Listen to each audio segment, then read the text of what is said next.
Good morning, everybody, and welcome to this seminar organized by Argumenta project that is funded by the Finnish Cultural Foundation.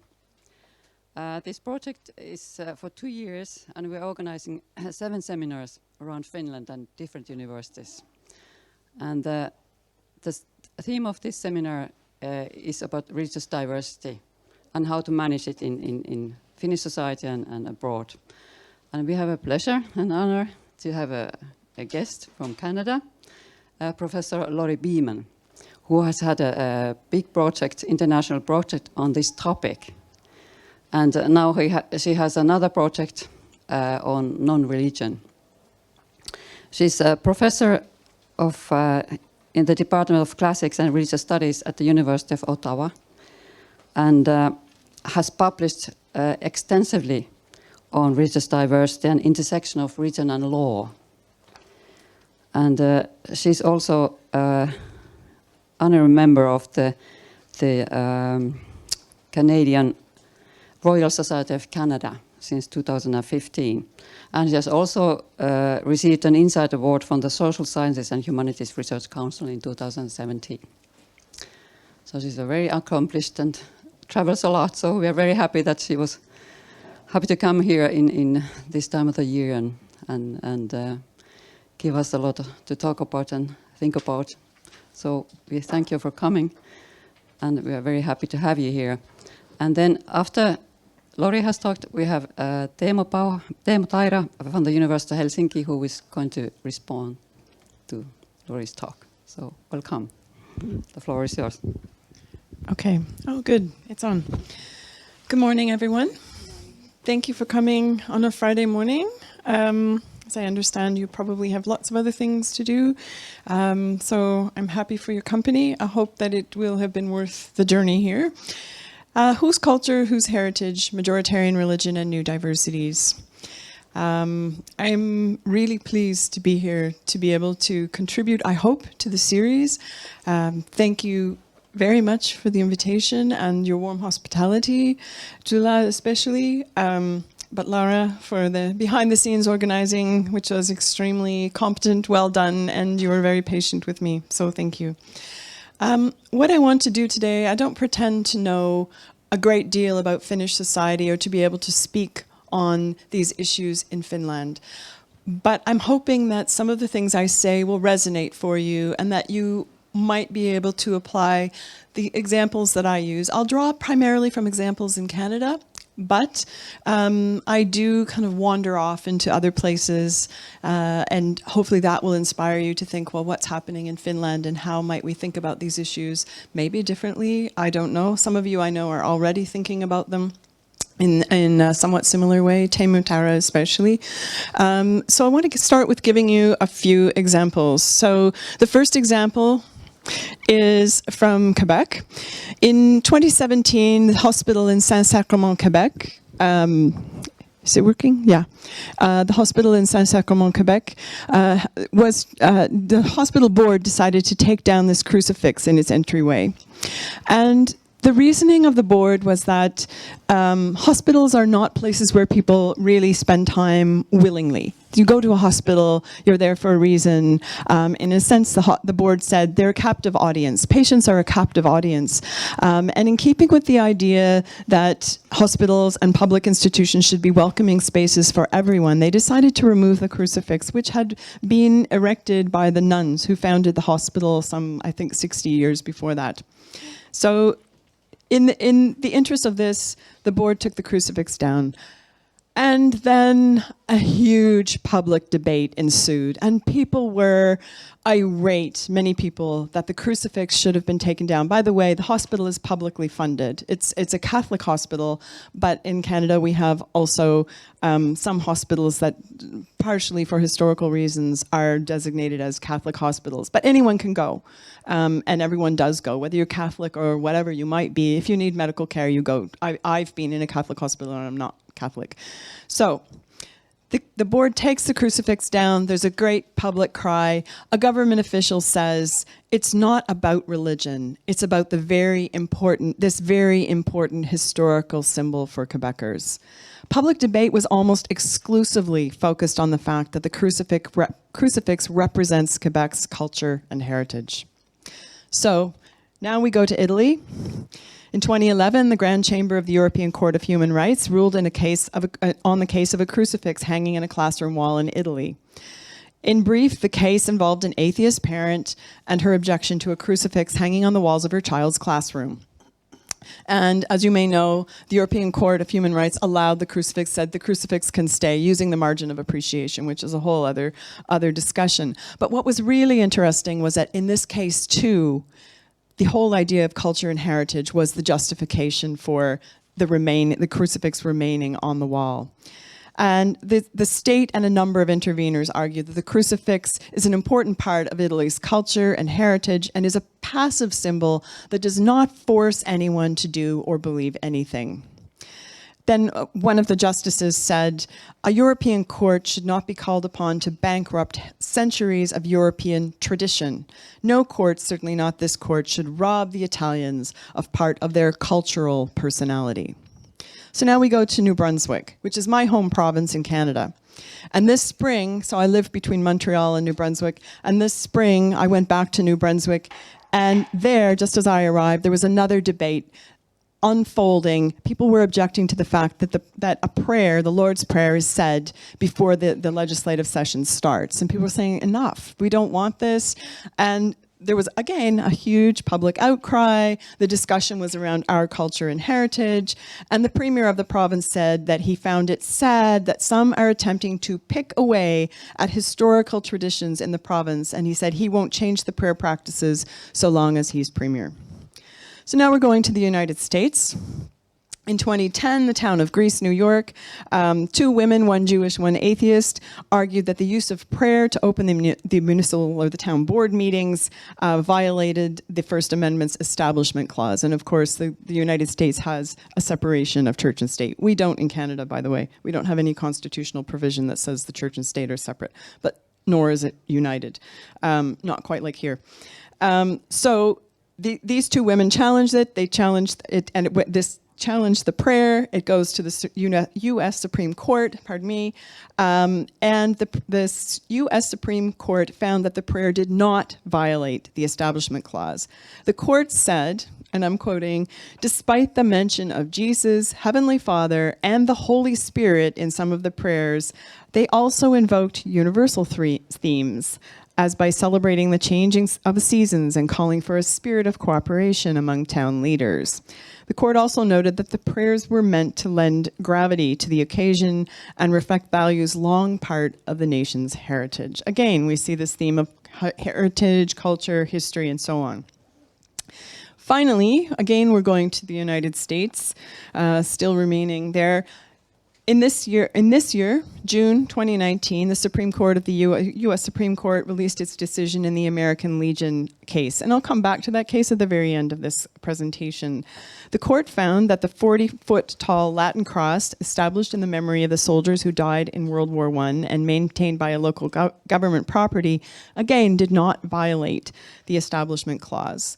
The court reasoned that, quote, retaining established religiously expressive monuments, symbols, and practices is quite different from erecting or adopting new ones. The passage of time, it said, gives rise to a strong presumption of constitutionality. So here the passage of time creates an historical pedigree that erects a protective barrier around the cross.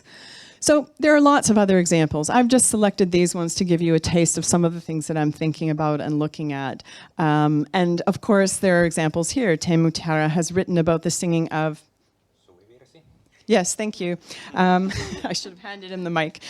Sorry about that. And its characterization. My interest in these stories is in the fact that the preservation of majoritarian religious symbols and practices in the public sphere is increasingly justified on the basis of our culture and heritage. But who is us? Whose culture? Which heritage is worthy of preservation, protection, enshrinement? At what point does a Christian prayer become culture, a universal symbol, applicable to all? And what happens when the us is disavowed? When someone says, that us is not me? I'll reflect on these questions in the remainder of the time today, using mostly the Canadian context as my primary focal point. However, when I began, as I mentioned, I would invite you to think about the Finnish context and the parallels here. I would also invite you to think about how challenges to such symbols and practices might be articulated as a challenge to privilege and power, and that a refusal to acknowledge those power relations puts the reputation of democracy and human rights at risk. Democracy is not survival of the fittest or majority rules. It's a sophisticated interplay of the will of the people, coupled with basic protections, including freedom of conscience and freedom of religion, which includes the freedom not to have a religion. And here's where context matters. So, what is the context? And here I'm specifically thinking about the Canadian situation, but a lot of this can apply elsewhere. And some of you who heard the seminar presentation yesterday will recognize this piece of this, but I promise you this is the only replication. And that's this whole idea of a new diversity. And in Canada, and humanists, atheists, agnostics, freethinkers, and the generally indifferent to religion, people who say, I don't really care. The second piece of this is the decline in affiliation of institutional religion, or what we would call traditional majoritarian religion, which in Canada, the same as here, is Christianity. A little bit more of a mixed Christianities in Canada than here, but all the same, we would say that Canada has traditionally been dominated by Christianity. The third piece of this is an accelerated rate of migration and its accompanying religious variety, very often religions that have been present in receiving countries but are now more visible. So I'm not saying this is a new thing, that these religions have often always been present, but that now things are shifting a little bit so the numbers are higher, and for various reasons, sometimes some of these religions are more visible, and particularly, I'm sure, the elephant in the room, I'll say Islam especially right now. Is more visible for a variety of reasons. Finally, in Canada, as well as in a number of other countries in which Indigenous peoples have been displaced, there's a renewed attention to Indigenous spirituality and religion, which is also pretty complex because oftentimes Indigenous peoples have been converted, quote unquote, and so identify both as Indigenous, having Indigenous practices, but also Christian. So it's a little bit of a complicated situation, but there is a reconsideration of Indigenous spirituality, Indigenous practice, and Indigenous worldviews. And as I mentioned yesterday, of course, in Canada, we've had the Truth and Reconciliation Commission, which was an examination of this, the phenomenon of colonization and its impact on Indigenous peoples and the resulting calls to action. So we'll come back to indigeneity in a minute. So combine these four elements form the new diversity, and the mix of these elements is society-specific, and as I mentioned today, I'm focusing mostly on Canada. Understanding the contemporary context is very important. Although I refer to this as the new diversity, it hasn't come out of nowhere. I'm talking about a change in degree rather than kind, but degree matters. The shifting ground has the potential to create increased conflict, platforms for exclusion, and feelings of voicelessness in the public sphere. The primary consequence of this is the need to renegotiate old arrangements if we're to achieve inclusion and the goal of living well together in a complex future, which is kind of a riff on my new project on non-religion and thinking about what does the future look like when we have diverse constituencies trying to live together. Renegotiation means acknowledging both the privilege of historically dominant religious groups and the power and vitality of their religious symbols and practices, including crosses, crucifixes in public spaces, and prayers in public ceremonies. It also means acknowledging the degree to which symbols and practices are socially constructed in specific circumstances, often to uphold particular power relations or hegemonies. This is vital to understand when we ask the question, whose culture, whose heritage?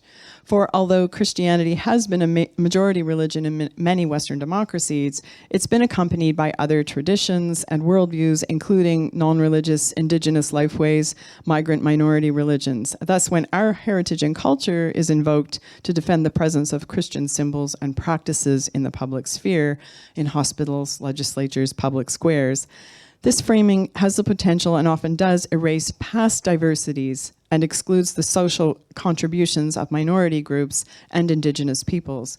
It also thwarts the negotiation of shared space in a complex future in which a wide range of people might potentially live well together. It marks the past and the present as belonging to a chosen group of people who define the characteristics of belonging.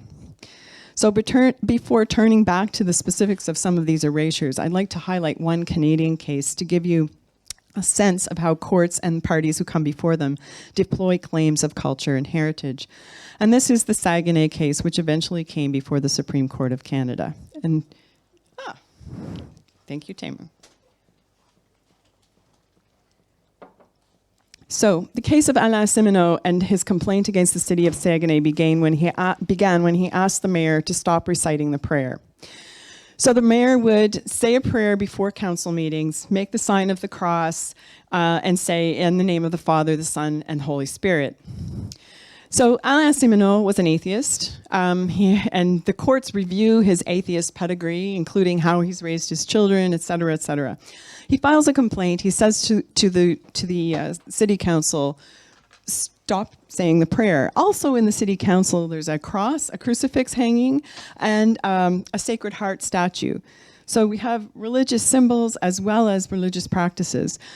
Alain Simoneau objects to the saying of the prayer. He also files a complaint about the religious symbols in the municipal council, but he backs off of that a little bit in his complaint to the city, and he says, just stop saying the prayer. And the mayor says, no, I'm not going to stop saying the prayer. The Commission of Human Rights hears this complaint, says, yes, you have a valid complaint, but we're not going to proceed further. Simoneau takes it to the next level, which is to have a tribunal hearing. The tribunal hears evidence and says, yes, your rights have been violated, and says that the council should stop, the mayor should stop saying the prayer. And in the meantime, I should mention that the basis of the arguments of the city are that this is not religious. This is heritage and culture. And so the case is appealed. And so the tribunal says, yes, your rights are violated. The case is appealed to the Court of Appeal of Quebec. And that's really, to me, the most interesting piece of this, because there are all kinds of interesting discussions about heritage and culture, including an examination of the artistic pedigree of the crucifix, by which the court says that the crucifix does not meet canonical standards for a crucifix, so therefore it's not really religious. So there's a whole interesting kind of analysis that goes along with this. So the following quotations, and this is the first one, well, yeah, you've seen this, the last one, but these are all illustrating the types of arguments and positions taken. So you saw, as for the religious symbols, the crucifix and Sacred Heart, Mr. Bilbo is an expert, by the way, believe they are historical reality, that's part of common culture. So again, look for that language of culture and heritage and history. This is our culture, this is our heritage, this is our history. It's part of collective identity. And then according to Monsieur Tremblay, who's the mayor, the municipal council decided to pursue the tradition of reciting the prayer as it was an underpinning the foundation of the city, the values to be upheld and the development of families. Families get thrown in there too as part of, this is all part of us and our heritage. So despite the fact so yeah, then the next one we can go to. So despite the fact that the mayor and the council and the city say, this is not religion, this is my favorite quote from the mayor, who says that, he says, I do it because I love Christ. When I get to the other side, I can be a little arrogant. I can say, I fought for you. There's no finer argument. It's extraordinary. So despite the fact that he's saying it's not religious, it's culture and heritage, he makes this really interesting statement about what it is he's up to as a good Christian. So with this synopsis of the case in mind, I'd like to turn to the specifics of who is excluded from the characterization of Christian practices and symbols as our heritage.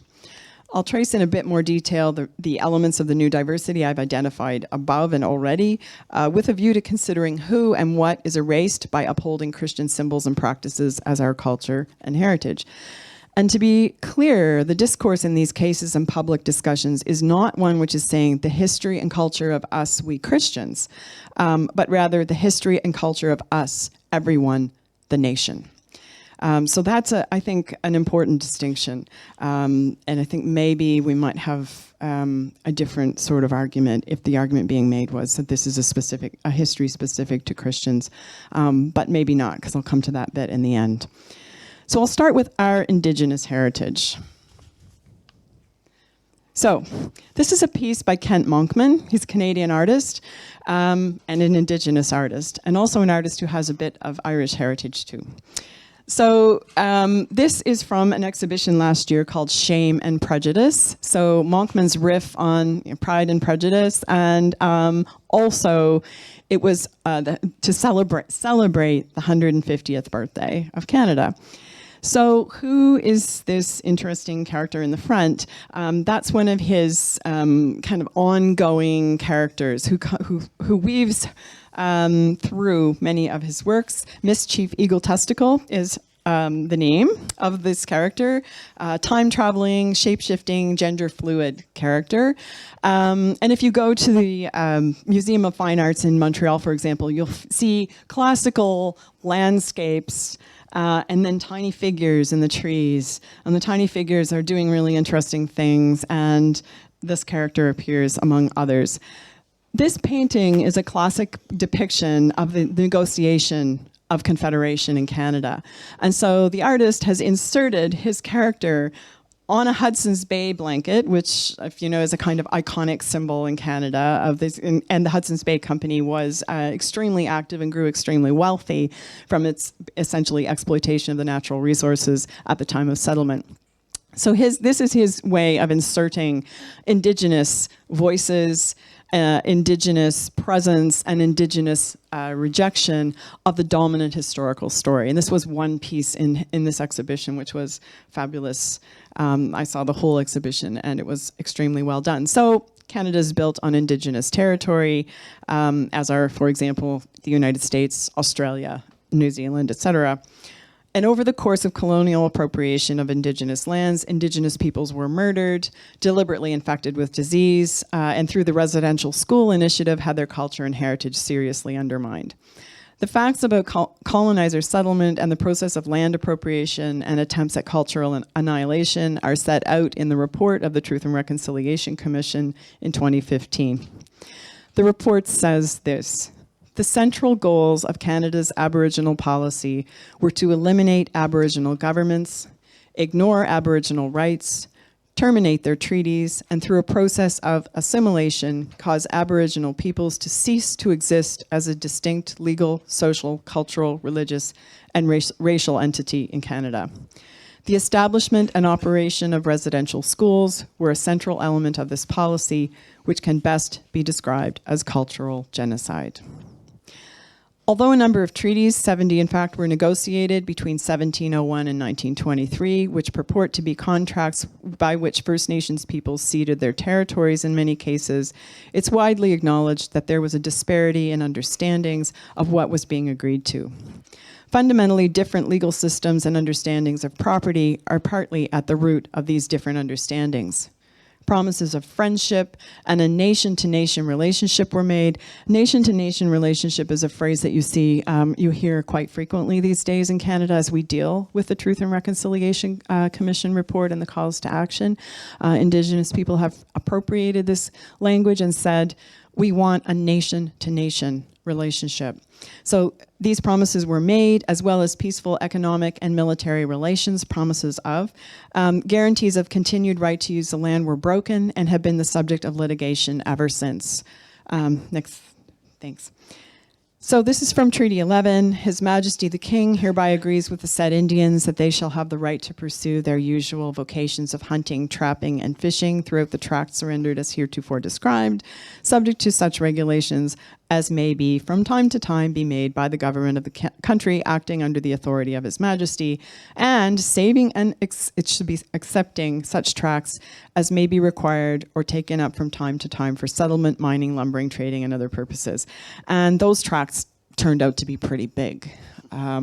And the limitation of hunting and fishing had become so serious that, as I said, they have been the subject of lots of litigation before the Supreme Court. That's come before the Supreme Court to say we have the right to hunt and fish, and this is what we were promised. Well, never mind friendship. I think they've given up on that. In his critical read and recovery of treaty agreements, John Burroughs has argued the profound history of painful and oft-times treacherous dispossession behind treaty implementation should never be overlooked. To ignore, excuse, or forget this tragic legacy would dishonor those who suffered and potentially run the risk of repeating our history. So Burroughs does something interesting, because what he does is he uses the treaties as an affirmative or an affirmation of the existence of Indigenous equality and of the existence of Indigenous legal systems. And he's using those in contemporary terms to try to argue that we were and are our own nation, and we had equality, we should have equality, and using those treaties and the existence of their negotiation, the evidence of their negotiation as evidence of a nation-to-nation relationship.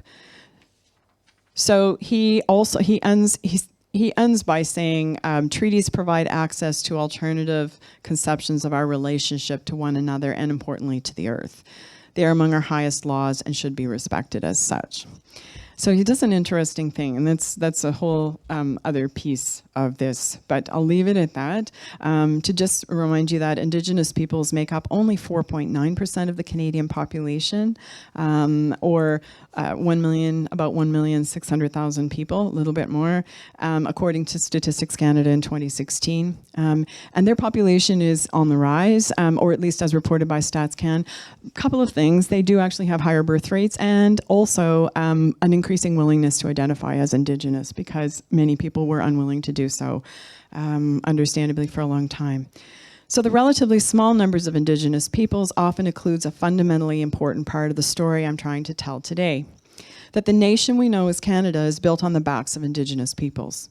It's built on their heritage and culture, and that this nation, known as Canada, almost extinguished their future. In fact, we're still kind of trying to figure out what exactly the future is.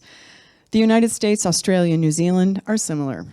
To talk of our culture and heritage as a justification for the continued presence, in its present form, of prayers before legislative sessions and municipal council meetings, and crosses and crucifixes in public places, such as hospitals and houses of government, is to continue the colonial attempt to erase the very foundation of the nation, which was and is Indigenous peoples and their territories.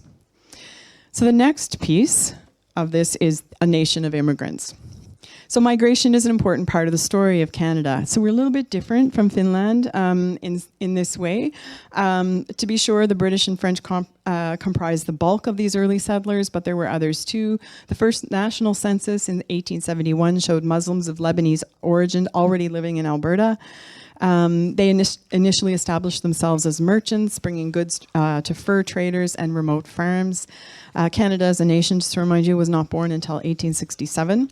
And a visit to Canada by a Sikh regiment in 1897 resulted in Canada being seen as a good place for employment, and between 1904 and 1908, over, for example, 5,000 Sikhs immigrated to British Columbia. That's just one example. They were predominantly of the farming caste and found work in lumber camps and sawmills, and also other types of manual labor, including on farms. Today, people of South Asian origins, including Sikhs, make up 5.7% of the population. The contribution of immigrant groups to the settling and economic success of the young nation can't be underestimated, and smaller groups often made contributions to the building of the nation in disproportionate ways. The example of Chinese migrants illustrates. First Chinese immigrants arrived in then British North America, in the 1780s, but larger groups arrived in Canada post-Confederation. And they arrived at this point because British Columbia joins and says, okay, we'll come on board, but you have to build a railway across the country. obviously, this was going to take quite a bit of labor, and the government said, let's employ Chinese laborers because they'll be cheap, and it'll cost us a lot less. So in 1880, 5 years before the railway would be completed, Central Pacific Railway signed several agreements with Chinese labor contractors, and so 5,000 laborers come. They also came, Chinese laborers came through California and then up to Canada, and then thousands more came to Canada as contract laborers over the next few years. The work was dangerous, made all the more so because of negligence and little care for the safety of the workers, and an estimated 600 workers were killed during the construction of the railway. So although some of the Chinese workers were Christian, many self-declared this way as a result of social pressure. Chinese residents, and here I rely on the work of Alison Marshall, who's done extensive research on this. Chinese residents in Prairie, Canada felt pressure to be baptized, or at the very least to self-identify as Christians on tax rolls or the census, she says. Those who did otherwise risked being branded as heathens. There were also expectations of proper religious behavior in Chinese Canadian prairie society. In addition to being nominal Christians, people were expected to behave with propriety. Those are Marshall's words. Christianity was associated with nationalism, and thus Chinese immigrants, at least in public, dressed, moved, and behaved deferentially in an effort to appear as good Christians and loyal nationalists. Today, Chinese people of Chinese origin make up approximately 5.1% of the Canadian population. Immigrants built Canada as a nation, including providing vital supplies for early fur traders who contributed to the wealth of key companies like the Hudson's Bay Company and the National Railway, which was also vital to the economic survival of the nation. They did not identify as Christian and were either members of minority. They often did not identify as Christian and were either members of minority religions or, in the case of Chinese migrants, viewed themselves as either not religious or were quote-unquote convenience Christians. The Chinese rail workers are one example of a disproportionate contribution by a group who, for the most part, do not think of themselves as Christian. The claim of our culture and heritage in relation to the public presence of Christian religious symbols and practices obfuscates this contribution and creates a monolithic history of white Christian achievement, which is belied by the facts. So, non-religion.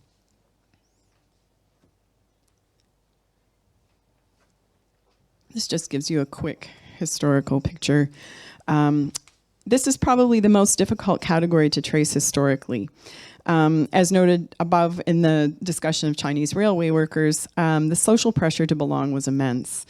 This was further complicated by the fact that until 1971, the national survey was carried out in person. So you had the surveyor coming to your house and saying, what religion are you? And if you happen to know that person and you live in the same community and the social expectation is that you declare yourself to be Christian, then probably that's what you're going to identify yourself as.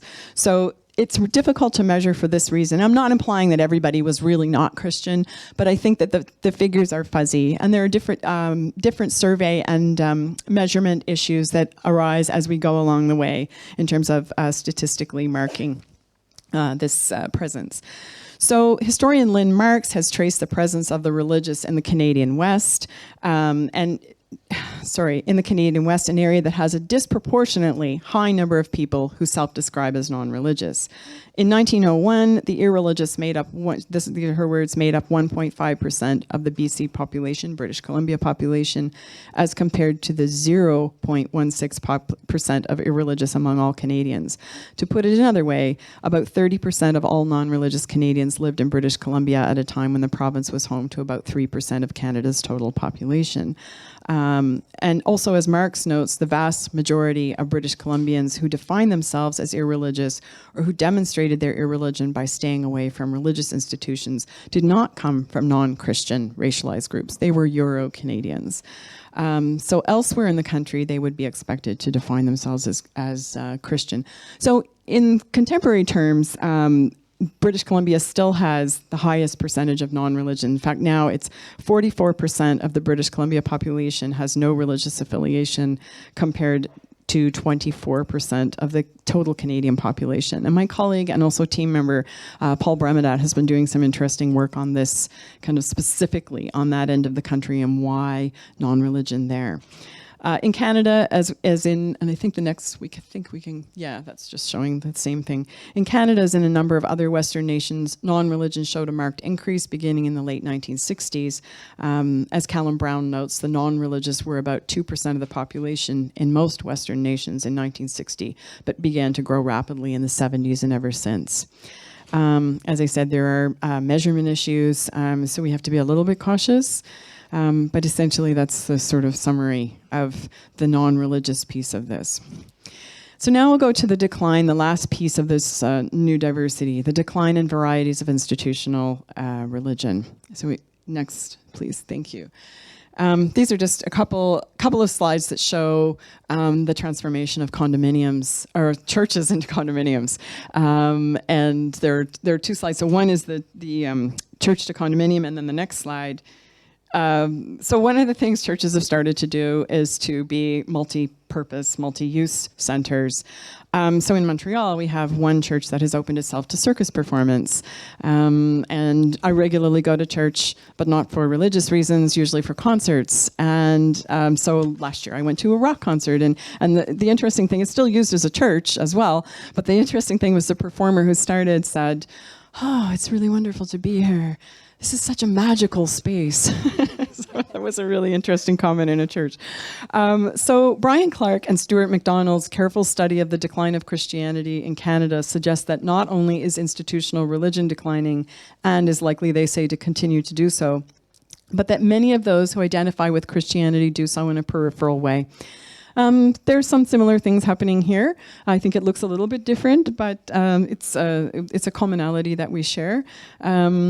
So people are not attached to institutional rituals or symbols in the same way that they used to be, according to Clark and MacDonald, and there are others who have done this. Clark and MacDonald's, Clark and MacDonald's study called Leaving Christianity, or the book is called Leaving Christianity, is really phenomenal in that it's probably the first time that anyone's actually systematically mapped this. Other researchers have kind of stuck with the narrative of, oh, well, people are gone, but they're coming back, circulation of the saints, all kinds of other stories about what happens to people when they leave church.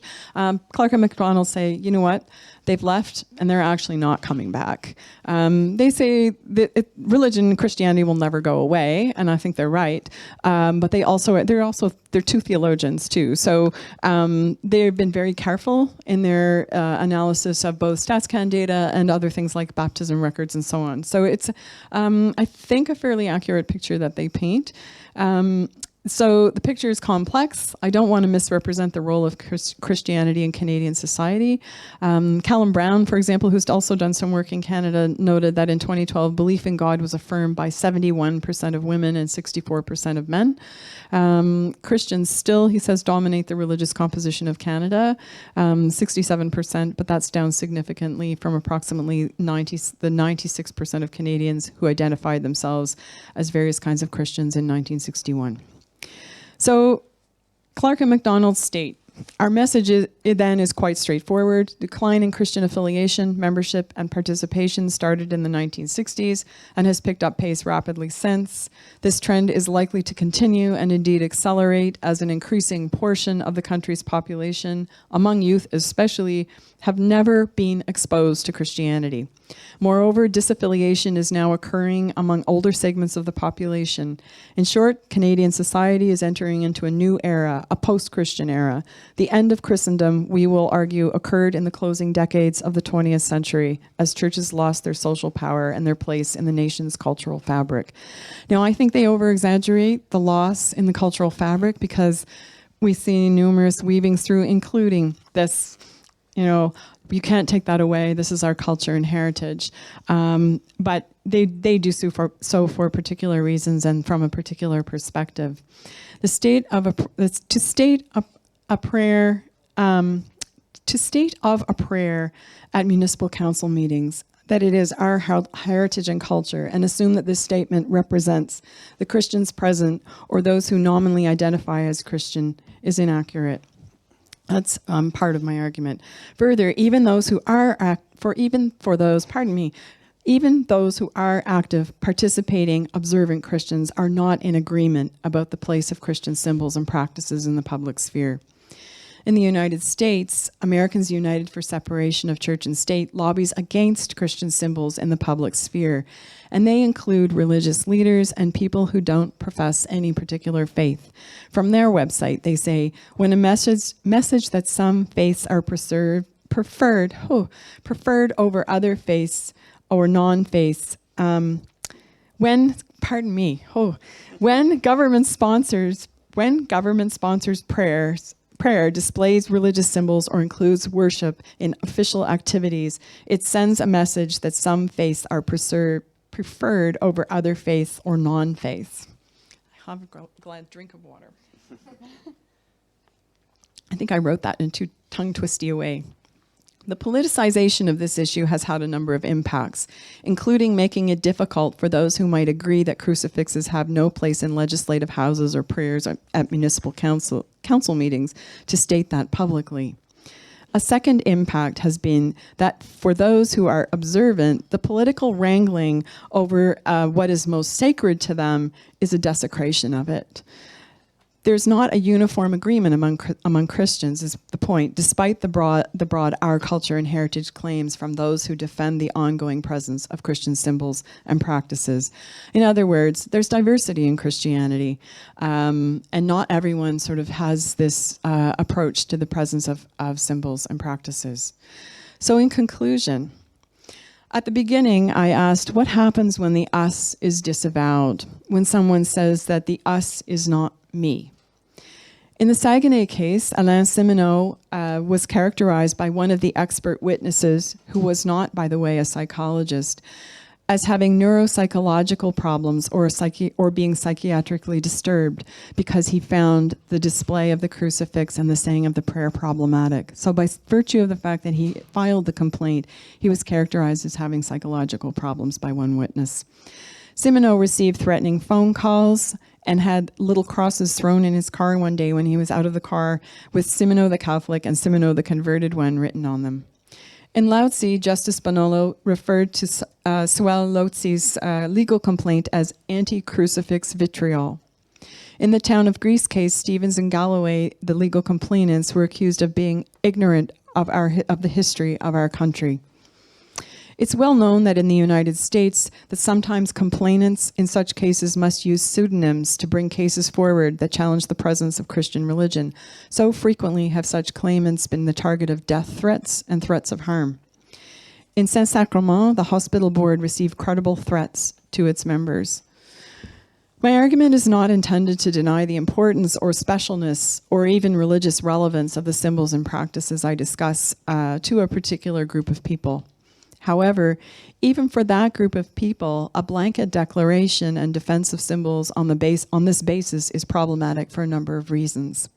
It flattens difference within the group, as I've just spoken about, disallowing their complex relationships or the complex relationships that people have with symbols and practices, even when they are their own.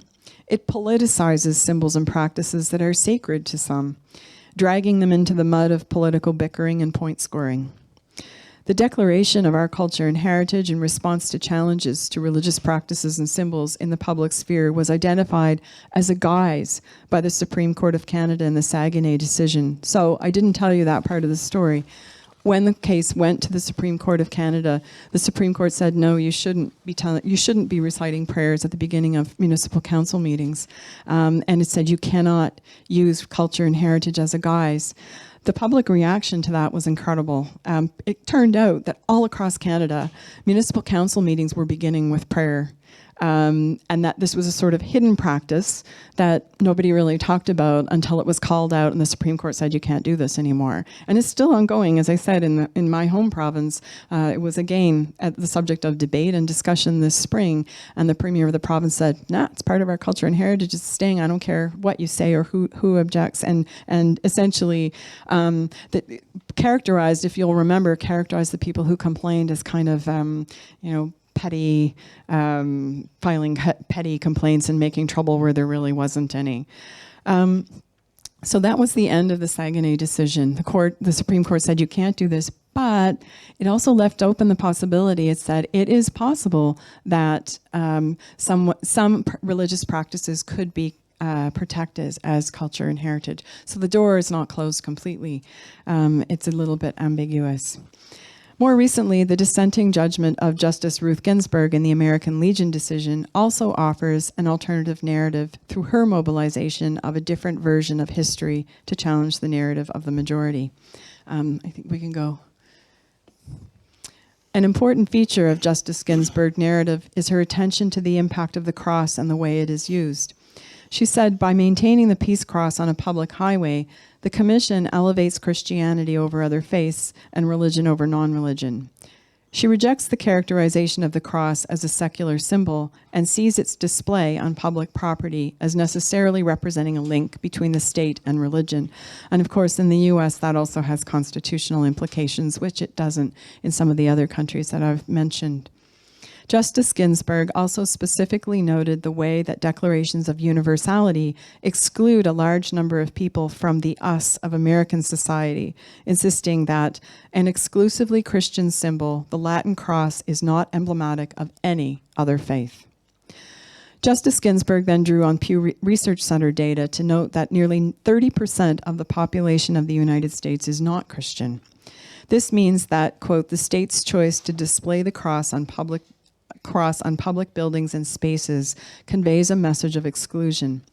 It tells them they are outsiders, not full members of the political community, she said.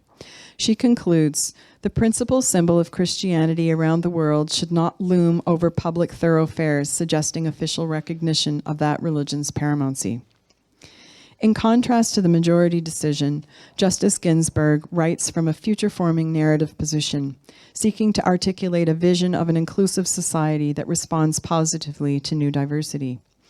Her bold counter-narrative invites a recrafting of the American story to reflect its complexity.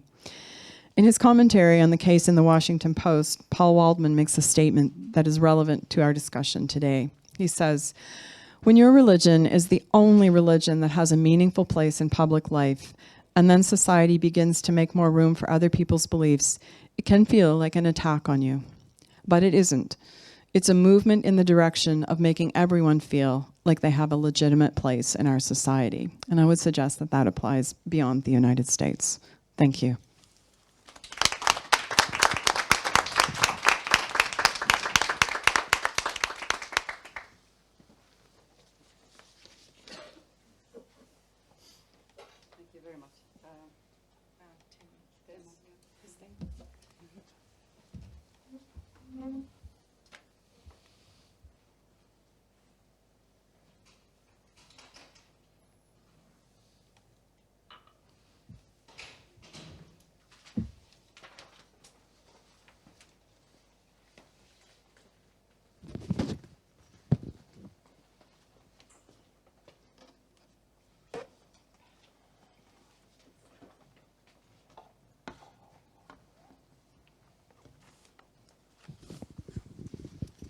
Okay, thank you, Lori. I'm going to take seriously the invitation to think about these issues in the Finnish context. But that's not the only thing I'm doing here.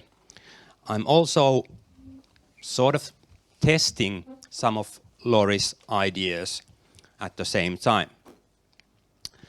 So I've given this response a title, Culturalization of Christian Symbols and Practices. So I want to be clear here that I'm not talking about culturalization of religion.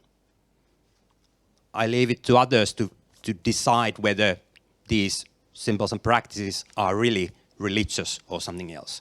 So I want to emphasize that, or be more specific, that we mainly talk about Christian symbols and practices here. So, so far, I think that Lori didn't really use the term culturalization today, but she's been using it before in publications. And the way how I understand what this culturalization is about is that it's about classifying certain practices and symbols as cultural or heritage or tradition. The types of practices and symbols which have been classified and understood as religious in a particular context. So I'm not saying that they are religious, but they've been classified as such. So this culturalization applies mainly, almost exclusively to Christianity, at least in Western contexts. And two scholars who've written about culturalization are, well, Lori, obviously, but also German sociologist working in Switzerland, Christian Jopke. And I'm going to compare and contrast their views and see how their views fit to Finnish context. I'm going to start with Jopke. Jopke sees this process of culturalization as victory of secularism. He writes that the religion-culture distinction, abstruse and problematic as it may appear to many, is the ultimate victory of secularism, as it allows privileging the majority religion only by denying its religious quality, transforming it into mere culture. Jopke further argues that Christian leaders are not happy with this process at all.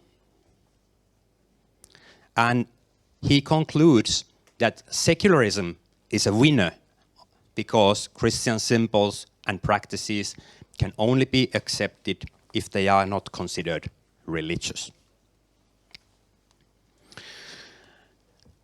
I've tried to condense Lori's position into this one quote that Lori, also with her colleagues, argues that this is not about victory of secularism. This is about maintaining Christian hegemony.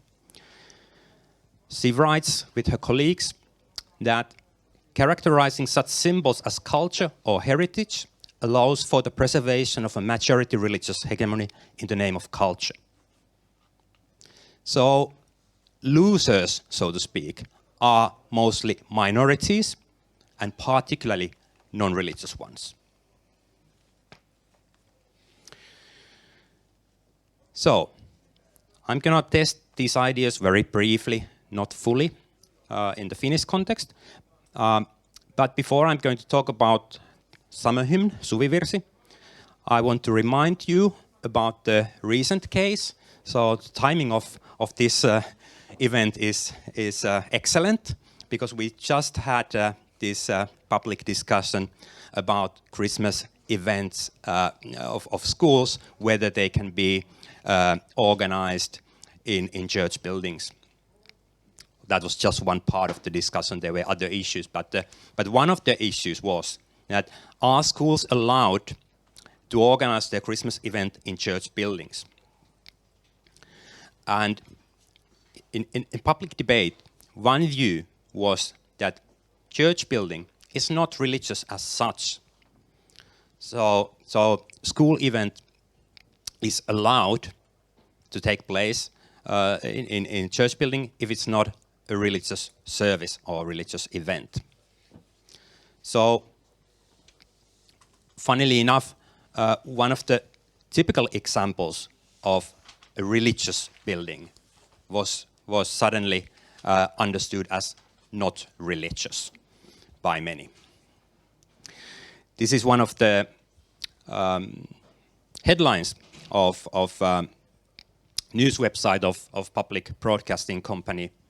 It says, cultural heritage or practicing of religion. So this is just to keep in mind that we are talking about recent issues, ongoing issues, but now I move to summer hymn, Suvivirsi.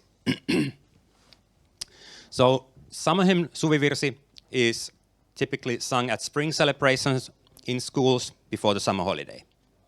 And it's also included in the Lutheran hymnal.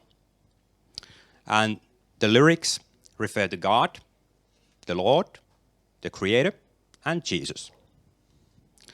So it is quite obvious that some consider it as a religious song, and therefore singing the summer hymn in schools appears to many as a religious practice. What is interesting is that the issue concerning the summer hymn is mainly a media debate. Lori spoke a lot about court cases, but regarding the summer hymn, there hasn't been any decisive court cases. Obviously, state actors are involved by giving statements, recommendations, and things like that. But this is mainly an ongoing media debate. So in that sense, this case differs a little bit from what the cases Lori has explored and also what Christian Jopke has explored. And this debate increased in the mid-1990s. There's evidence that some of the debates took place in the 1970s, for example, but I would say that the contemporary debate began in mid-1990s. And it's been quite steady by looking at number of items published in major newspapers regarding summer hymn.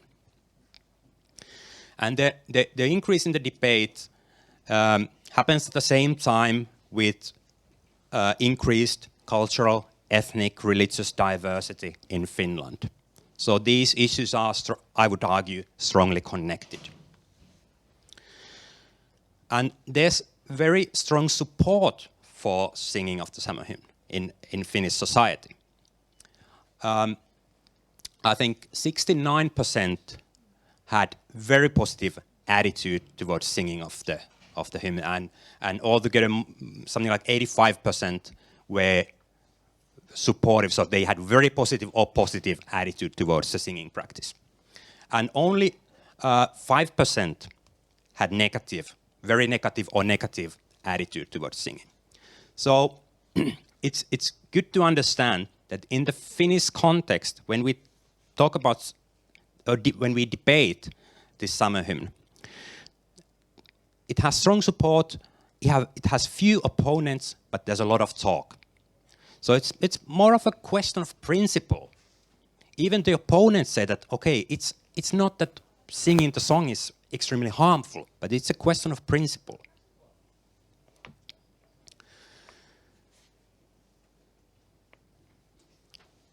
And the way how many scholars in Finland have written about summer hymn, but the way I approached it, I wanted to focus specifically on the classification of the summer hymn. How people who talk about summer hymn, how they classify it. And actually, the dominant classification in Finnish society is that singing of the summer hymn is about our culture, tradition, or heritage. This view is supported by the media, supported by most politicians, and also by Lutheran voices.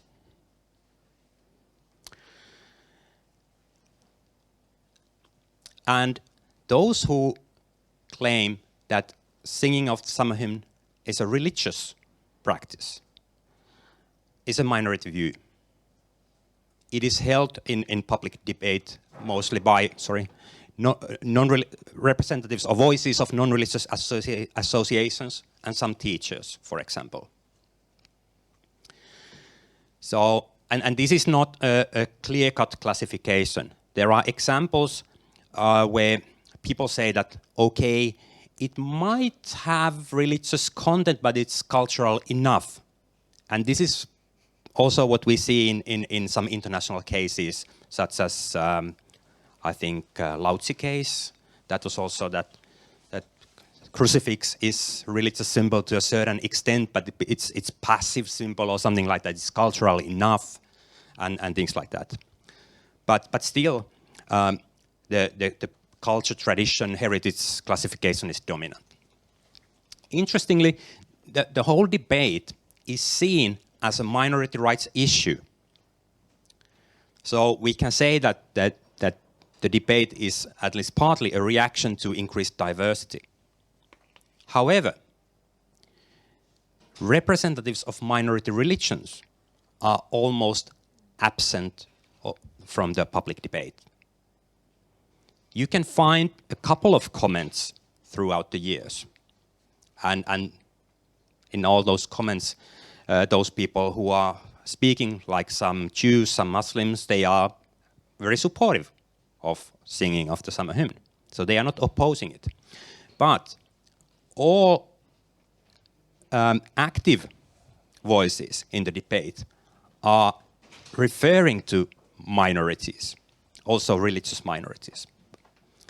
So that's in the horizon, framing the whole debate.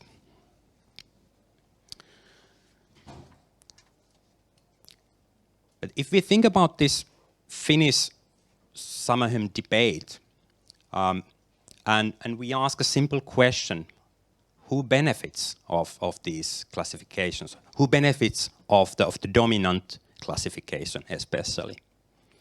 I think this is one way how to test these ideas, how to test Jopke's and Beaman's ideas. One thing to note is that it is very difficult for minorities to find language with which to defend their rights if the summer hymn is classified as part of culture. So it's easier to oppose religious practices than cultural ones. And I think this provides some support for Beaman's interpretation. And at least in this case, Christian actors do not oppose culturalization. And this goes against what Christian Jopke argues about culturalization. So-called secularists are the ones who complain most about the singing of summer hymn. So they definitely don't consider themselves as winners of this classification. They oppose and they sort of lose. So also this view goes against Jopke's understanding of what happens in the culturalization. But for Christians, this majority classification or dominant classification ensures the continuity of the practice in a situation where schools are not allowed to organize religious events. So I would say that this also gives support for Lori's views. So, two concluding slides. On the basis of examining Finnish context, I would argue that, well, Jopke does a good job in analyzing these particular cases. I'm not saying that he's wrong in how he writes about specific cases, but I find his conclusion about the victory of secularism problematic. So when tested against the summer hymn case, I would support Beaman's views. And my claim of what goes on in the Finnish context is in line with Beaman's views, that culturalization is one of the ways to maintain Christian hegemony.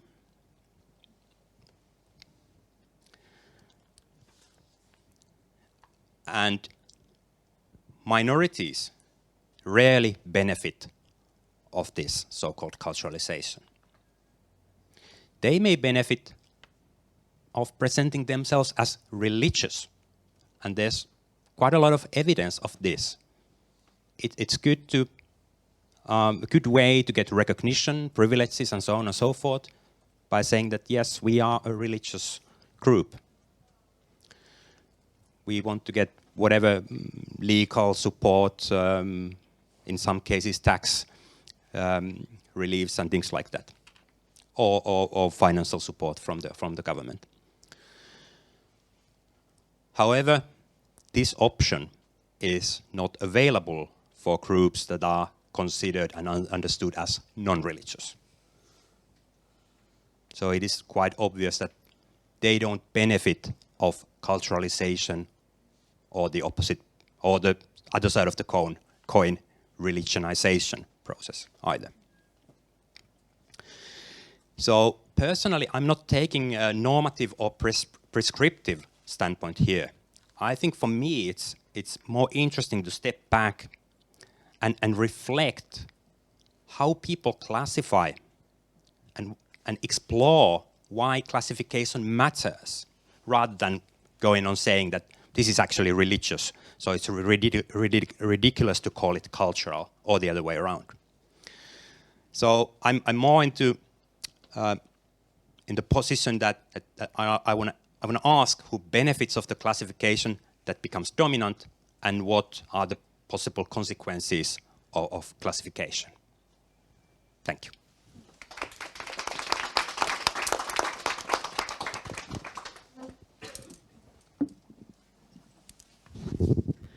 Thank you very much, Teemu. That was really interesting and good continuation to Lori's talk, really to the point. Now, I just wonder if Lori would like to have a word before we open the discussion. Would like to respond to Teemu's response. Yeah, thank you. Thank you, Teemu. That was a really nice analysis. And what I especially like is that you're able to step back further sometimes than I am. And I want to ask the who benefits question, but sometimes I have a hard time doing that. And so when I'm thinking about these things, I tend to be a little bit more normative maybe than you are. And I like what you do. I like the fact that you're able to step back a little bit. Of course, I like that you found support for my argument too in Finnish case, but I especially like your ability to move further with what I'm trying to do.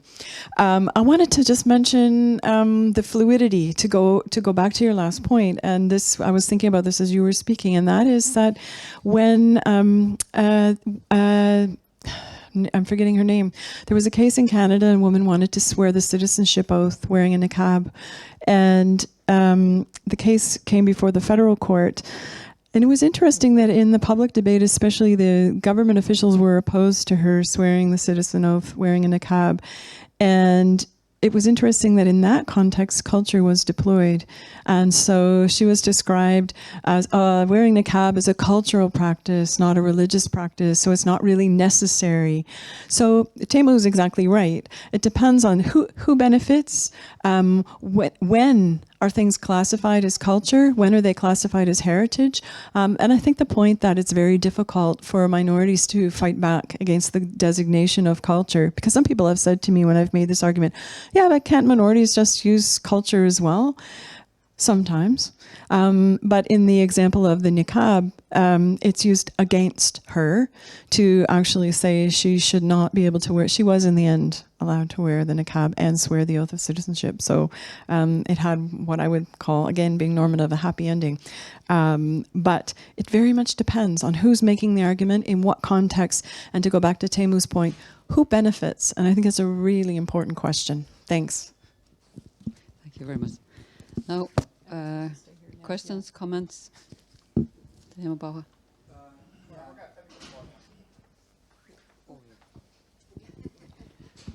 Thanks.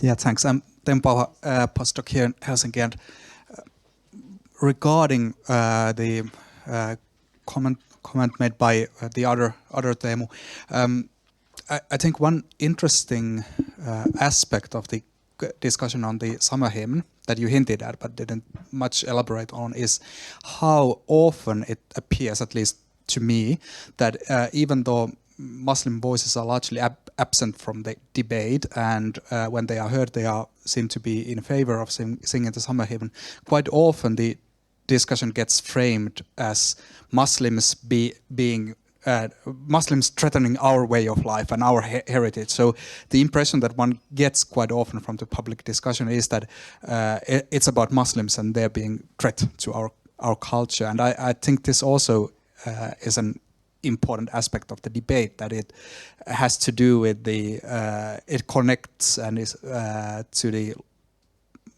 broader discussion about on the role of the especially Muslim religiosity in the Finnish society.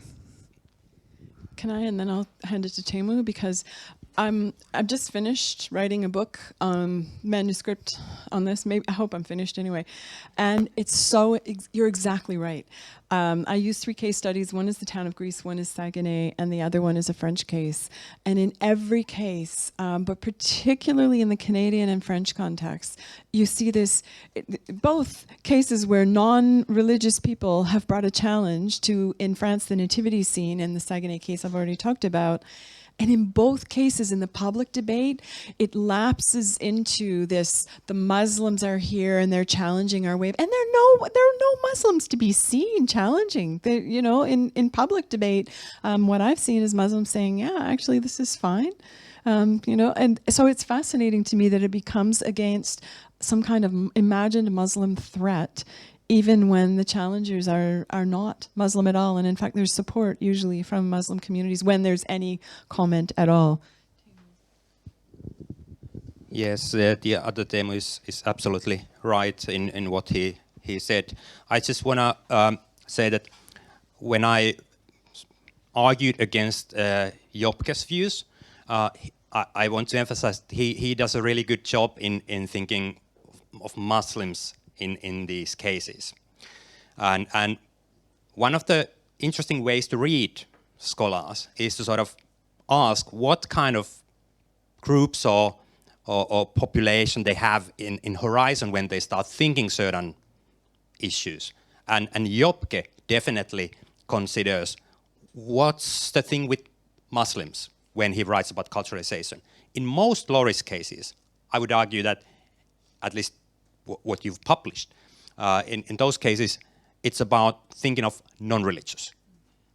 So that makes those approaches a little bit different.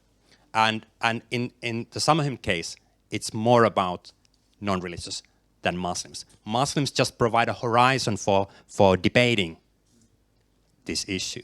And I want to mention one more thing, because I claim that this culturalization applies almost exclusively to Christianity. Obviously, there are certain cases where we can find other examples. I mentioned briefly a religious studies scholar, Arvind Palmander, who's a Sikh himself, once mentioned that he's been in both in France and in the United States in certain court cases as an expert witness of Sikhism.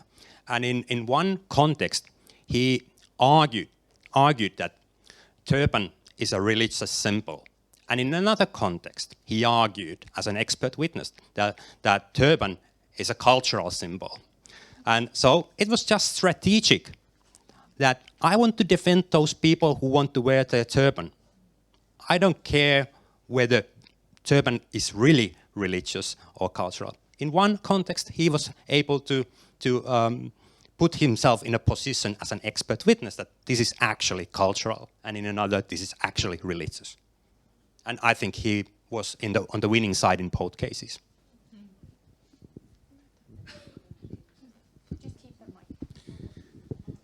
Thank you both. I guess I have like 2 comments and one specific question for Lauri. I mean, the first comment I was thinking, Teemu made a really convincing case that Lauri's definition of culturalization is the better one, and I do agree. I've been studying how the legal position of the Evangelical Lutheran Church of Finland has been debated in the parliament, and it's not because of religious reasons, but it's always about culture and how it's such a important thing. And I've written a critique about the word folk church, which is sometimes used in the Nordic countries. But what I was thinking about that Jopke argument was that maybe secularism doesn't win, but I would say that secularization does. You know, when people start talking about religion in non-religious or cultural terms, that, you know, people like Steve Bruce at least would argue that secularization then wins. So I think there's a connection to secularity, but not maybe in the sense of secularism, but rather the sort of, you know, when churches change into, you know, clubs, and some people who have never seen them used in the other sense of in the other function of religious ceremonies, how would they know? You know, I think that's a sign of secularization in a way.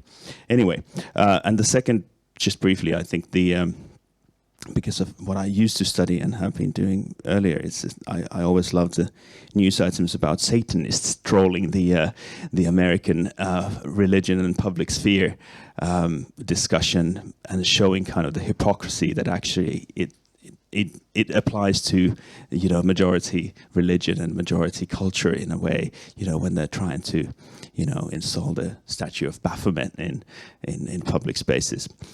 Just a comment. Then the question is really quite Canada specific, but I'm sort of curious, and I'd like to hear your view on this. In recent years, of course, Sikhism has become quite more visible in Canada and Canadian politics, especially in this year, especially.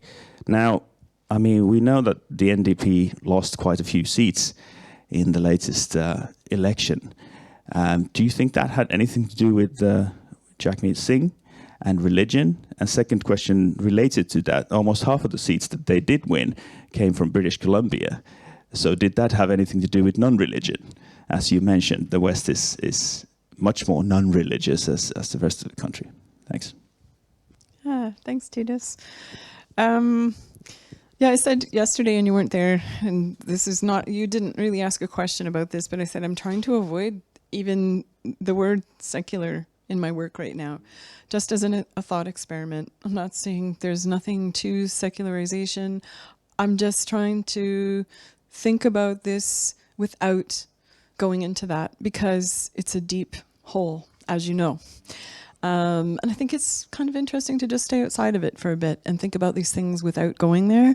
But I appreciate your comment on that. As for the specific Canadian question, Jagmeet Singh, yeah, it's very difficult to know whether that played into it or not. At one point, he actually took his turban off in Quebec to show, you know, that I don't know, to show his openness to Quebecers.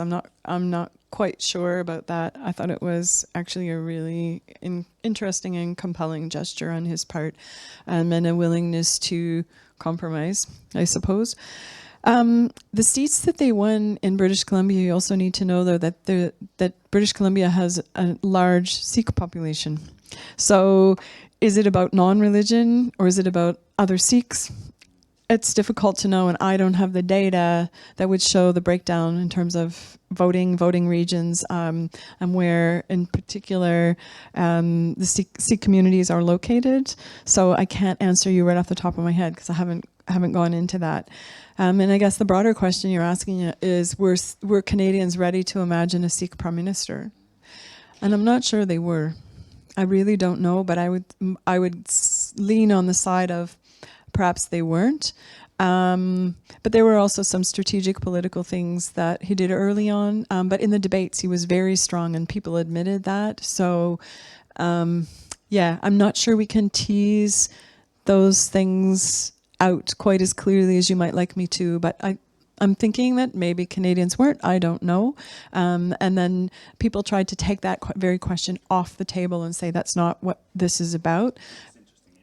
It also is very interesting. So, yeah, the fact that one of the major political parties' leader was a Sikh was, I think, something that was really interesting, positive, if you will. The positive in me wants to say, oh, there's a symbol of, you know, multicultural Canada.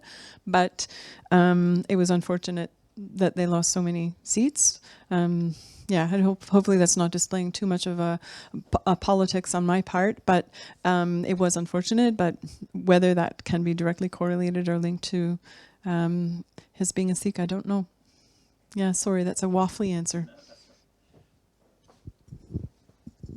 Just briefly, in 2018 article published in Social Compass, Jobke writes at least once about victory of secularization. So what he really means, I don't know. In most cases, he writes about victory of secularism. So, but we can leave it to another occasion what Jobke really means. But this is just a footnote to Titus's comment.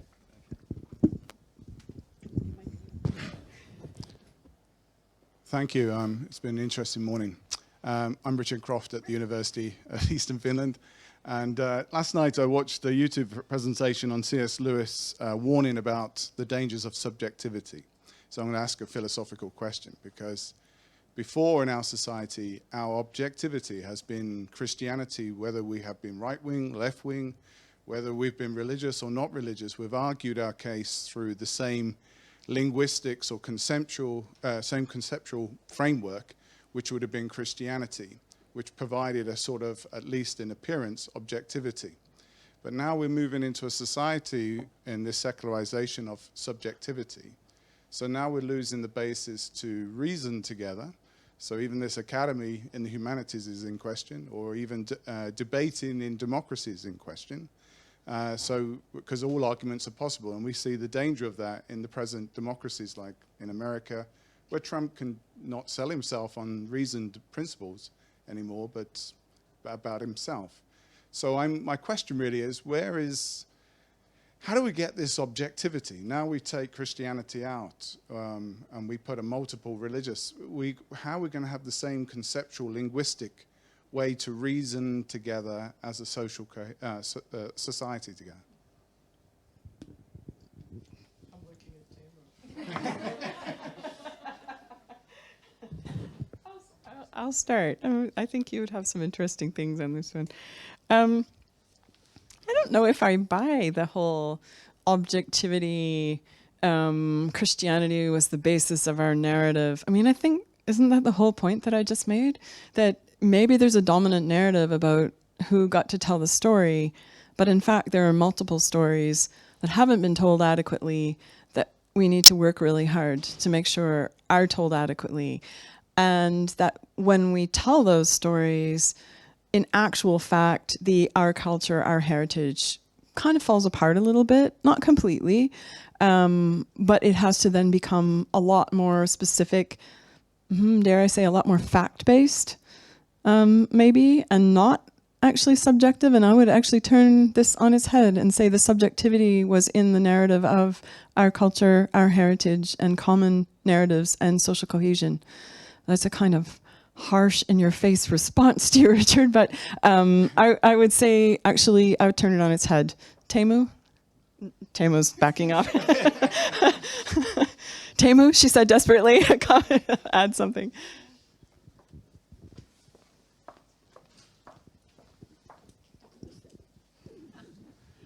Hi, so my name is Pamela Slotte, and I work at Åbo Academy and also here at Helsinki. So I think I have a bit of an easier question. It was more for clarification. So, now we've been discussing, at least at the beginning, quite a lot about different court cases. And I was wondering to what extent is these issues being negotiated exactly through the courts in Canada nowadays? Has there been a change here? Because in comparison to Finland, this is really a difference. We don't have religious negotiation or religious litigation in courts at all to the same extent that you have in North America in general. And what does this bring? I mean, strategically, in these issues. So I haven't done a before and after analysis, so I can't say, are these cases increasing and so on. We're not as litigious as the United States is. One of the things that happened when we enacted the Charter of Rights and Freedoms in 1982 was that all of a sudden other things became possible. And the other things that became possible were cases around the actual meaning of the Charter. So I don't want to mislead and say cases about the Charter are only about the meaning of the Charter, but it's an entry point into thinking about what does it mean to live in a diverse society.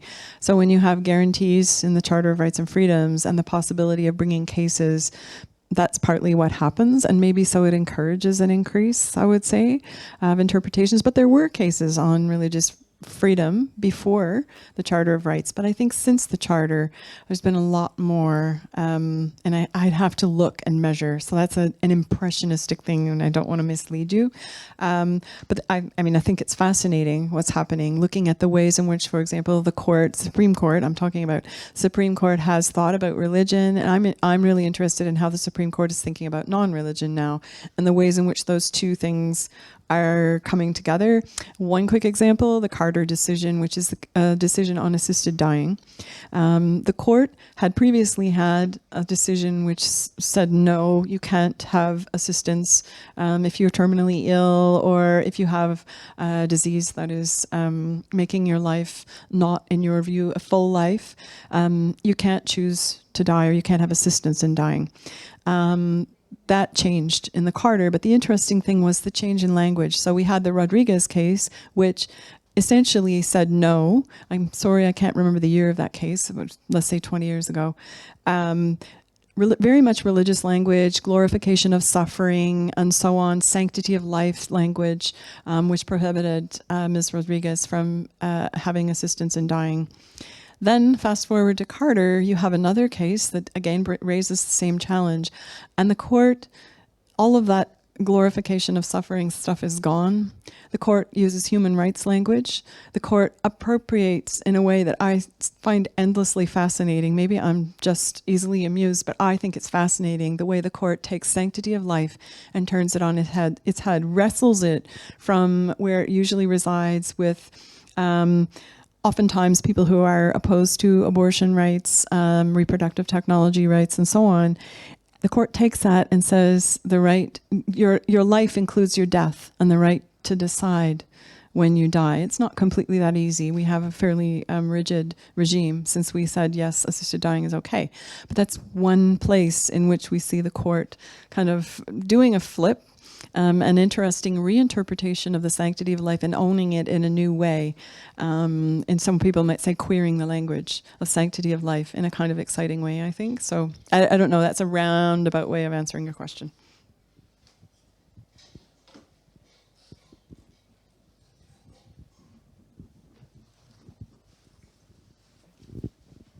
Okay, thank you very much. Thank you, Lori. We applause for